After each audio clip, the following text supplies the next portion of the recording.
మీ diesel engine కి అస్సలైన దమ్ Eco Blue. Most awaited movie Peddi release అయింది. వరల్డ్ వైడ్గా టాక్ ఎలా ఉంది? ముఖ్యంగా ఈ సినిమా పైన చాలా హోప్స్ పెట్టుకున్నారు మెగా ఫ్యామిలీ ఫ్యాన్స్. దానికి తగ్గట్టుగా అంచనాలకి తగిన స్థాయిలో సినిమా ఉందా? పైగా పాన్ ఇండియా ఫిల్మ్గా రామ్ చరణ్ చేస్తున్నటువంటి మూవీ కాబట్టి ఎక్స్పెక్టేషన్స్కి తగ్గట్టుగా రీచ్ అయిందా లేదా? ఈ అంశాలను విశ్లేషించేటువంటి ప్రయత్నం చేద్దాం. మనతో పాటు సీనియర్ జర్నలిస్ట్ ఫిలిం క్రిటిక్ ప్రభు గారు ఉన్నారు. ప్రభు గారు నమస్తే. నమస్తే. సో పెద్ది ఇండస్ట్రీకి పెద్ద దిక్కు అని చెప్పారు. రిలీజ్ అయింది, ఏంటి ఎలా ఉంది టాక్? కానీ సినిమాకి సంబంధించినటువంటి ఫస్ట్ టాక్ అంటే ఇప్పుడు గత సంక్రాంతిలో సినిమాలు రిలీజ్ అయిన తర్వాత సినిమాలు బాగా సక్సెస్ అయిన సంక్రాంతి ఈ సంవత్సరం మొత్తం అదే ఫ్లో కంటిన్యూ అవుతుంది అనేటువంటి ఎక్స్పెక్టేషన్స్ ఉన్నాయి. కానీ ఆ రోజు మొదలుకొని ఈ పెద్ది రిలీజ్ అయ్యే వరకు ఒక్క సినిమా కూడా ఆల్మోస్ట్ అలా ఒక హోప్ఫుల్గా బాగుంది, బాగా ఆడింది అనుకున్నట్టు సినిమా ఒక్కటి కూడా లేకుండా పోవటం అనేటువంటిది బ్యాడ్ లక్. అలాంటి పరిస్థితుల్లో వచ్చినటువంటి పెద్ది మీద ఎక్స్పెక్టేషన్స్ గ్యారంటీగా పెద్ద దిక్కు అవుతుంది అనేటువంటి అంచనాలు అయితే ఉన్నమాట వాస్తవం. ఆ నేపథ్యంలో రిలీజ్ అయింది. ఓపెనింగ్స్ చాలా అద్భుతమైనటువంటి ఓపెనింగ్స్ వచ్చినాయి. ఎక్కడ కూడా రిలీజ్ పరంగా కూడా ఎలాంటి ఇది ఇబ్బందులు లేకుండా, ఎందుకంటే టికెట్ రేట్ల పెంపు విషయంలో కానీ రీజనబుల్గా టికెట్ రేట్లు పెంచుకున్నారు. ఎక్కువగా ప్రీమియర్ షోలు కూడా రెండు స్టేట్స్లో అవకాశం వచ్చింది. 2 స్టేట్స్లో అవకాశం వచ్చింది. రీజనబుల్గా టికెట్ రేట్లు పెంచారు. అలాగే ప్రీమియర్ షోస్కి కూడాను 600 అనేటువంటిది పెద్ద ఇబ్బందికరమైనటువంటి విషయం కాదు. కాబట్టి ఆ ఓపెనింగ్స్ కానీ అసలు సినిమా వాతావరణం ఒక పెద్ద సినిమా రిలీజ్ అయితే ఉంటే ఒక ఫెస్టివ్ మూడ్ ఏదైతే ఉంటుందో ఆ ఫెస్టివ్ మూడ్ అయితే మాత్రం రాత్రి థియేటర్ల దగ్గర మొత్తం 2 రాష్ట్రాల్లో కలకలాడుతూ కనిపించింది.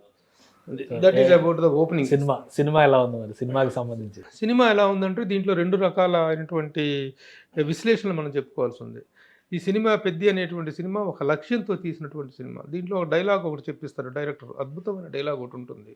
కులాలకు, మతాలకు, ప్రాంతాలకు అతీతంగా వ్యక్తులు అనేటువంటి వాళ్ళు దేశం మొత్తం ఏకమయ్యేటువంటిది 2 సందర్భాల్లో. ఒకటి యుద్ధం వచ్చినప్పుడు, ఒకటి స్పోర్ట్స్ ఇంటర్నేషనల్ స్థాయిలో, అంతర్జాతీయ స్థాయిలో భారతదేశం తగలపడ్డప్పుడు.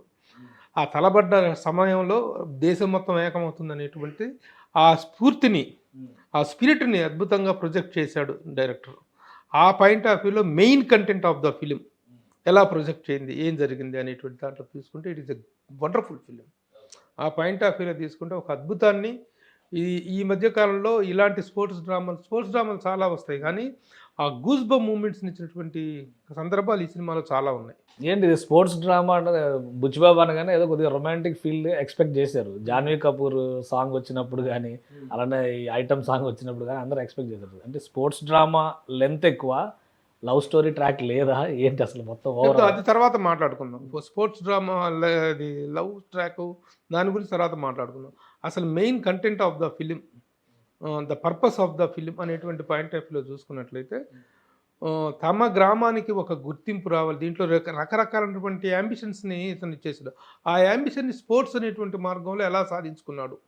ఊరు పేరు అనేటువంటిది లేని కొండ కింద ఊరు అనేటువంటి ఒక వెలివేయబడిన గ్రామం, లెక్కలో లేని గ్రామం, గుర్తింపు లేని గ్రామం, ఒక కరెంటు కాదు కనీస సౌకర్యాలు లేని ఒక గ్రామానికి తను ఏ విధంగా జాతీయ స్థాయిలో గుర్తింపు తీసుకురావటం కోసం తన జీవితాన్ని త్యాగం చేశాడు అనేటువంటి పాయింట్ ఆఫ్ వ్యూలో క్యారెక్టర్ డిజైన్ చేసుకున్నాడు బుచ్చిబాబు.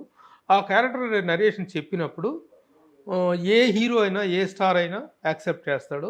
కానీ దీంట్లో ఏంటంటే అదొక గ్లామరస్ క్యారెక్టర్ అయితే అనుకోవచ్చు, కానీ ఒక డీగ్లామరైజ్డ్ క్యారెక్టర్ ద్వారా ఒక దళిత యువకుడు సాధించినటువంటి ఒక అద్భుత విజయాన్ని ఆవిష్కరించడం కోసం చేసినటువంటి ఒక అద్భుతమైనటువంటి ప్రయత్నం. ఆ యాంగిల్లో ఎంతవరకు దర్శకుడు సక్సెస్ అయ్యాడు, ఆ క్యారెక్టర్ని యాక్సెప్ట్ చేయడంలో రామ్ చరణ్ ఆలోచించిన విధానం ఏంటి, ఇది మనం అప్రిషియేట్ చేయాల్సిన విషయాలు. మొత్తం మీద సినిమాలో ఏంటి రామ్ చరణ్ ఉంటాడా? ఇక రామ్ చరణ్ కదా, రామ్ చరణ్ చుట్టూ ఎందుకంటే it is a one man show. Peddi is a one man show off Ram Charan. అతని పర్ఫార్మెన్స్, ఆ క్యారెక్టర్ని తీసుకున్న విధానం ఇదంతా అద్భుతంగా డీల్ చేశాడు. చాలా గొప్పగా ఉంటుంది ఆ క్యారెక్టరైజేషన్.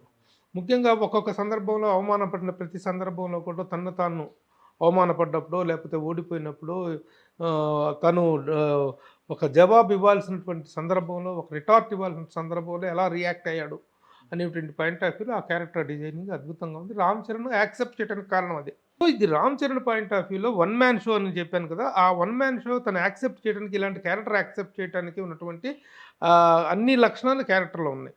అంత ఛాలెంజింగ్ స్పిరిట్ క్యారెక్టర్లో ఉంది. నిజంగా ఇలాంటి క్యారెక్టర్ని టేకప్ చేయాలంటే ఆ స్థాయి హీరో ఎవరు యాక్సెప్ట్ చేయలేరు. ఎందుకంటే నువ్వు గ్లామరస్గా ప్రొజెక్ట్ చేస్తే ఆ లెక్క వేరు, కానీ గ్లామర్ కంటే డీగ్లామరైజ్డ్ క్యారెక్టర్ ద్వారా ఒక నేషనల్ రేంజ్లో ఒక అచీవ్మెంట్ సాధించడం అనేటువంటి ఒక క్యారెక్టర్లో ఉన్నటువంటి ఆ రిస్క్ని, ఆ ఛాలెంజ్ని తను స్వీకరించాడు. అంతవరకు we have to appreciate. Cinema రిలీజ్కి ముందర రామ్ చరణ్ డ్యూయల్ రోలు, ఒకరు క్రికెటర్, ఒకరు మల్లయోధుడు, ఇట్లాంటి చర్చలన్నీ జరిగినాయి. ఏంటి అట్లాంటి ట్విస్ట్లు ఏమైనా ఉన్నాయా, లేదా ఒకటే character? ఒకడే క్రికెట్ కూలీ ఆటగాడు అంటారు. కూలీ ఆటగాడు, ఆ కూలీ ఆటగాడు కూలీకి ఆడతాడు. అతను ప్లేయర్గా కాదు, డబ్బుల కోసం కూలీ కోసం ఆడేటువంటి వాడు. ఆ ఆడేటువంటి వాడు తర్వాత రెజ్లింగ్లోకి ఎందుకు వెళ్ళాడు, వెళ్ళాల్సిన పరిస్థితి ఎందుకు వచ్చింది, రెజ్లింగ్లో నుంచి పారా ఒలింపిక్స్లోకి ఎందుకు వెళ్ళాడు, ఒక రన్నర్గా పారా ఒలింపిక్స్లోకి ఎందుకు వెళ్ళాడు, ఆ సిచ్యువేషన్స్ ఏంటి, అవి ఎలా డ్రైవ్ చేసినటువంటిది అద్భుతమైనటువంటి టేక్ ఆఫ్. ఈ క్యారెక్టర్ చేయడంలో రామ్ చరణ్ చూపించినటువంటి శ్రద్ధ కానీ, ఆ పర్ఫార్మెన్స్ కానీ, ఆ మేక్ ఓవర్ కానీ మరొక నటుడికి చాలా సాధ్యం కాదేమో అన్నంత గొప్పగా చేశాడు. రంగస్థలం తర్వాత రంగస్థలం చేయటంలో ఒక యాంగిల్ మాత్రమే ఉంది. రంగస్థలంలో ఒక విలేజ్ చెవిటి క్యారెక్టర్, ఒక డిజేబుల్డ్ క్యారెక్టర్. ఇందులో అతను చేసినటువంటి క్యారెక్టర్లో ఒక హై వోల్టేజ్ పర్ఫార్మెన్స్కి అవకాశం ఉంది. తనను తాను హింసించుకొని ఒక అచీవ్మెంట్ కోసం ప్రయాణం చేసినటువంటి గొప్ప ఊరికి కావాల్సిన దాన్ని సాధించే లక్ష్యం, తన personal achievement, at the same time ఊరికి కావాల్సినటువంటి గుర్తింపు కోసం. ఇప్పుడు పుష్ప సినిమాలో ఒక డైలాగ్ ఉంది, ఇంటి పేరు కోసమే అతను చేశాడు. ఇతను ఊరి పేరు కోసం, ఊరి గుర్తింపు కోసం చేసినట్టు ఒక అద్భుతం. మళ్ళీ పుడతావా ఏంటి అని చెప్పి, మళ్ళీ పుడతావా ఏంటి అనేటువంటి డైలాగ్ 1-2 సార్లు చెప్పించారు తనతో. నిజంగా మనిషి అనేటువంటి మళ్ళీ పుట్టడం అనేది సాధ్యం కాదు, ఉన్న జన్మలోనే ఏదైనా సాధించాలనేటువంటి గొప్ప కాన్సెప్ట్ని అద్భుతంగా ఆవిష్కరించినటువంటి మెయిన్ క్యారెక్టరైజేషన్.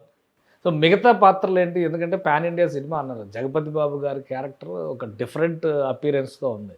బొమ్మని ఇరానీ, మళ్ళీ శివరాజ్ కుమార్, వీళ్ళందరూ డిఫరెంట్ దీనిలో వాళ్ళు క్యారెక్టర్స్ వైజ్గా చూస్తే, సినిమాని యాజ్ ఏ కాంబో చూస్తే ఎలా ఉన్నారు ఈ క్యారెక్టర్స్ అన్ని, ఎలా ఉన్నాయి? కాంబో అంటే ఈ సినిమా మొత్తం తిరిగేది 3 ప్రధానమైనటువంటి క్యారెక్టర్లు. ఒకటి వచ్చేసి హీరో రామ్ చరణ్ క్యారెక్టర్, 2 జగపతి బాబు పోషించినటువంటి క్యారెక్టర్, 3వది శివరాజ్ కుమార్ పోషించినటువంటి క్యారెక్టర్, గౌరీ నాయుడు క్యారెక్టర్. ఈ 3 పాత్రలు ప్రధాన పాత్రలు. మిగతా అన్ని కమింగ్ అండ్ గోయింగ్ క్యారెక్టర్స్ తప్ప ఏ క్యారెక్టర్కు పూర్తి స్థాయి అనేటువంటి లేదు. అఫ్కోర్స్ చెప్పే క్యారెక్టర్ ప్రధానంగా సినిమాని ట్రిగ్గర్ చేసినటువంటి క్యారెక్టర్స్ ఈ 3. ఈ మూడు క్యారెక్టర్స్ కాకుండా హీరోయిన్ పాత్ర ఏంటి పరిస్థితి? హీరోయిన్ పరిస్థితి కొంచెం దయనీయమనే చెప్పాలి.